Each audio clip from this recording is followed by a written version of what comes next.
అందరికీ నమస్తే అండి. నిన్న వినాయక చవితి అందరూ ఎలా సెలబ్రేట్ చేసుకున్నారు? మేమైతే మాకు ఉన్న దాంట్లోనే చాలా బాగా సెలబ్రేట్ చేసుకున్నామండి. 5:30కే లేచి స్నానాలు చేసి రెగ్యులర్ డ్రెస్సెస్ వేసుకొని పనులన్నీ పూర్తయ్యాక రెడీ అయ్యాము.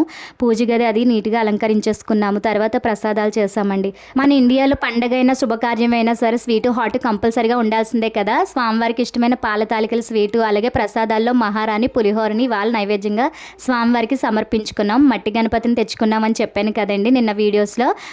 ఈసారి స్వామివారిని ఇంట్లో 5 రోజుల పాటు ఉంచుదామని అనుకుంటున్నామండి. అలాగే ఇంట్లో అన్ని పనులు ఎవరో ఒకరే చేయాలంటే వాళ్ళు టైర్డ్ అయిపోతారు. పూజ మీద కాన్సంట్రేషన్ చేయలేరు. భక్తి శ్రద్ధలు కూడా చూపించలేరు. అందరూ కూడా ఎవరికి తోచిన పనులు వాళ్ళు చేసుకుంటూ ఉంటే ఇంటిల్లపాది హ్యాపీగా మనస్ఫూర్తిగా ఏ వేడుకనైనా చక్కగా సెలబ్రేట్ చేసుకోగలుగుతారు. అలాగే ప్రతి పండక్కి కూడా మేము అందరం కూడా ఇలాగే కలిసికట్టుగా ఇంట్లోనే చక్కగా అరిటాకు భోజనం అది చేసి మా పండగనైతే ముగించుకుంటామండి.